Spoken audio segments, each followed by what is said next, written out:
Hey, welcome back, everybody. We are doing a special edition of the Deal Board. Let's call this the government shutdown special episode of the Deal Board. And we think it was important to go out and tell everybody the implications of something like this happening. This is historic. This is the second longest so far.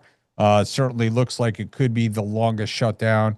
We've been through this before. There are certain things that happen during this shutdown. And, firsthand right here, we are working on a transaction. It is an SBA loan, and it is now delayed because we cannot, pull a number. But we could talk about that specifically with each person. But, we brought together several of our franchisees from around the country, so we get a good cross section of what's going on out there. And so I'll just throw it right out. And Sam, we'll start in the Big Apple. What are you seeing out there as far as some of the effects of deals and some of the effects of sellers? Yeah, thanks so much, Andy. Well, on the deal side, it's definitely delaying deals, and we're starting to budget it into our closing timelines. It's a lot about keeping up with the lenders, and then obviously monitoring the government. But it's not good for business for anybody when you can't get a loan number and start processing your loan. We have one deal right now under contract for over $7 million, and part of it is with the SBA, and we weren't able to get the loan number before it shut down. So here we are waiting, and hopefully we'll get it soon so we can maybe try to close before the end of the year. I have another business that we're currently representing that has government contracts. And so that is creating a lot of nervousness with buyers as they look at that deal, wondering, well, if 40% of that business comes through government contracts, what's the future going to look like? What are their current standings with those contracts? And so, yeah, definitely putting a bit of a damper on certain businesses, but we remain positive. I think that it's just going to be a bit of a backlog and a bit of a delay, but most of our buyers and sellers are confident that they're still going to get their deals done. Okay. Thank you. I appreciate that. Aaron, up to Boston, are they throwing tea into the harbor yet, or what's going on up there? I think we're gonna wait another couple weeks on the or maybe a week on the tea. We're known for our patience in Boston, and so yeah. And honestly, we're seeing a lot of the same stuff that Sam is. It's the we've got a handful of deals, actually two handfuls of deals that have just they hit the brakes, and Mm, now what we're doing to try to mitigate it is we're having and it's been a little difficult. They were supposed to be closing, they were slated for closings, and then all of a sudden now we're facing a reality that they're not going to hit those deadlines. right. So we're trying to connect with landlords, reposition leases. We're looking all of the unintended consequences of the financials that we had in the files with the banks and with the banks underwriters. All of a sudden, they're going to be irrelevant. So we're working with all these business owners. You can see right now, I'm casual because we're rolling our sleeves up now and meeting with sellers, trying to help them get information ready so that we can make sure that we're meeting all those timelines. And I think the biggest part that's scaring us is now we're getting into a situation where we can't get what we need to close, Right. and we're starting to look at some of these deals that there's some major implications on these deals if they roll over into 2026 instead of closing in December. And I'm definitely, we're not at red alert stage yet on it, but we are having conversations and some tough conversations with our sellers and buyers about the implications on their deal if these have to move from a December close to a January close and what that's going to look like. Yeah, that's an interesting point. I was going to bring that up with you, Scott. Scott, what are you seeing in the Midwest, in Minnesota?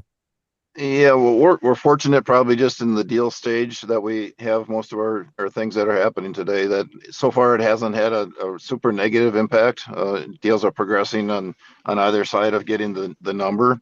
It needs to close. I mean, we need to have it come to an end though, right? It's long enough, but I think everyone understands that this has been around before and kind of as expected. Yeah, but so nothing's nothing to date super negative, but it needs to end and we need to get things back in motion again. I had a conversation with the preferred lender this morning that talked about if it would come to an end next week, there's probably a week of chaos with an SBA, just with the mass amount of volume of inquiries that they're going to get. But then they expect it to settle down. So hopefully, it'll come to an end next week and we can get back to business as usual. So Yeah.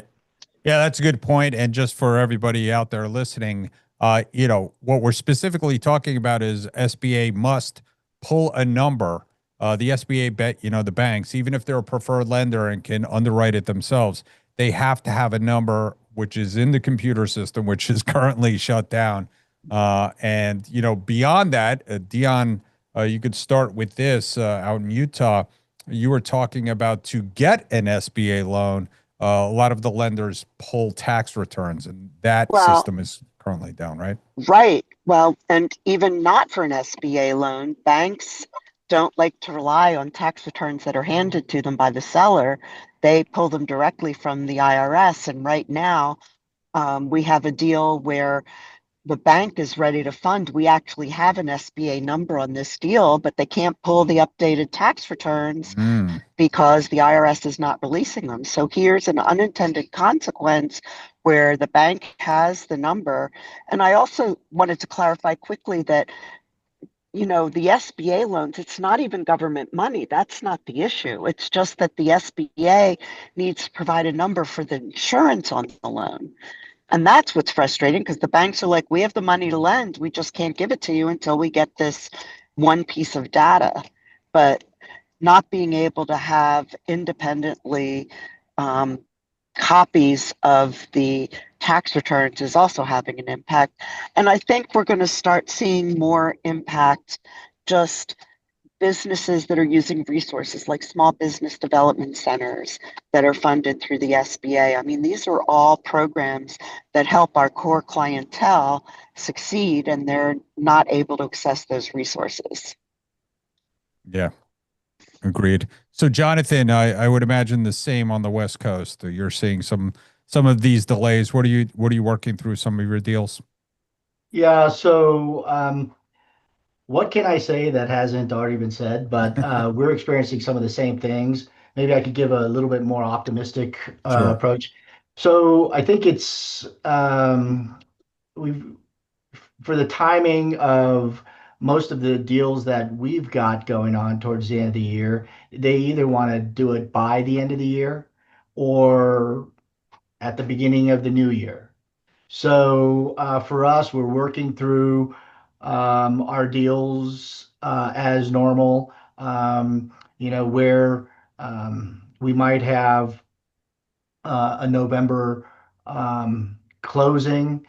We're talking to our clients to let them know that if it could be a little bit delayed, but otherwise it's business as usual.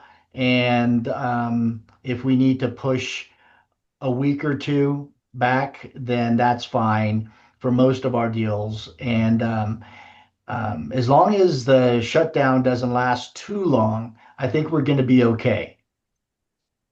Yeah, I agree. I think there's definitely a point where it lasts too long. I think somebody brought that up. We're getting to that point where it's too long, where, government workers don't get paychecks. Let's even as simply as people start not showing up for work at the TSA, or, there's further delays in travel that starts to break down on things like whatever it is, corporate meetings, corporate travel, those kind of things start breaking down. We're talking about the insurance market kind of slowing down.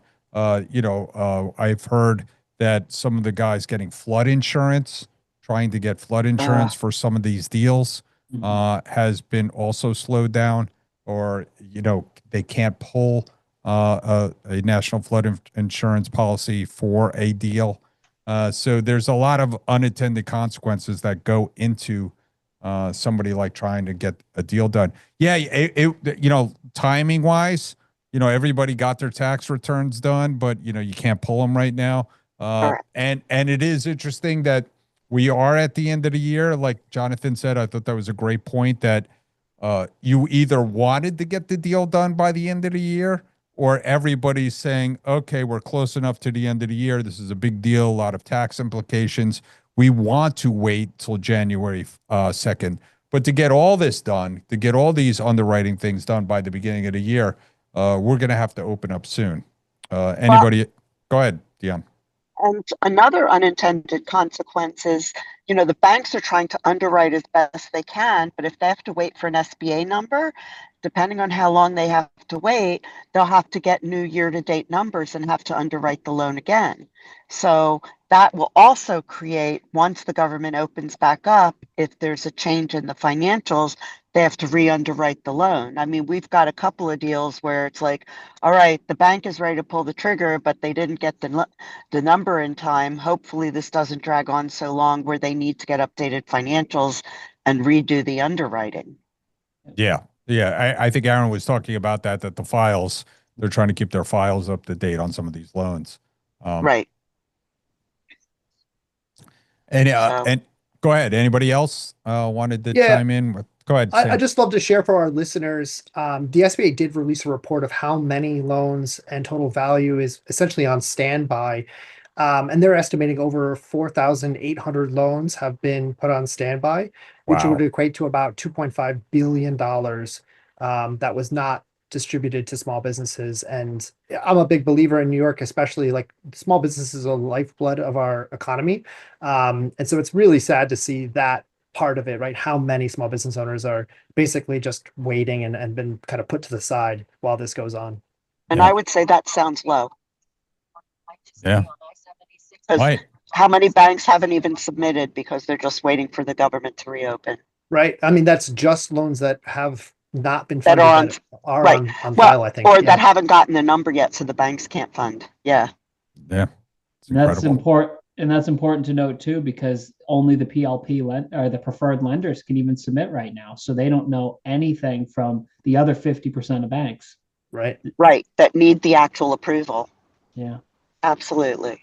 Yeah, I mean, so some of the solutions that we want to suggest to everybody out there, number one, if you are in the middle of a deal, we had a deal going on right here, and the seller told the attorney to back off and not finish the paperwork yet because they did not want to continue paying for the attorneys through this process, and so said wait until the government opens up. That is exactly what you don't want to do. You want to finish all your paperwork. You want to get Correct. everything done because I figured who made the point that it was going to be chaos for a week or so. Yeah, because there's still going to be a backlog because it's not like the SBA is going to release 4,500 numbers all at once. Right. Yeah. Right. Even though it's computerized, it may take Yeah. it may take some time. So the other thing is, I know we were talking before we started this, and we were talking about this issue being partisan, not partisan. This is bipartisan, as we said. This is affecting everybody out there. It's affecting billions of dollars worth of loans to go out to small business owners. It's time to reach out to your Congress people and start telling them to do something. And it doesn't matter which party they're in. Everybody needs to show up to work to get this done. Right. And they need to negotiate. Yeah. Yes. Anybody else want to, chime in before we wrap this up? Just one positive thing, Andy. I think we've seen a definite uptick on buyer inquiries. So I'm guessing that's government workers that are looking for a different career. But there's one positive thing that might be it. So. Yeah. Well, I think what happens is when people, start not getting paychecks, they say, well, how do I take control of my own destiny? And perhaps that's buying a business. And so we're here at Transworld to help you. And we did have we had a PLP lender in today, Huntington Bank, into our offices.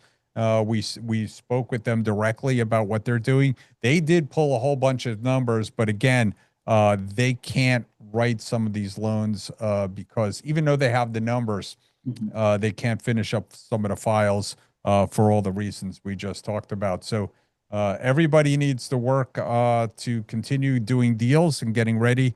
This shouldn't last too much longer. We don't think it will, but you know, we believe that it's going to take all of us. Everybody out there, contact your Congress people. Easy to do. All you have to do is go to their websites, and if you are a constituent, put in your zip code and address, home address, and you can make and it makes a big difference. I will tell you, having been involved in the several pieces of legislation over the last several years, some of them for nonprofits and some of them for our own business brokerage industry. They do listen and they do get those emails, and they absolutely will feel the pressure. And I think the more messages that they get, they pay more attention. So there is the power of numbers here. There is. They probably get a count every single morning from their assistants that are out there. So everybody, thank you again for joining us from around the country, from around the Transworld network. It's a very powerful network. We are plugged in, and thank you everybody for joining us today for this special report live from the deal board. So thank you, everybody. Thank you. Thanks, Andy. Take care.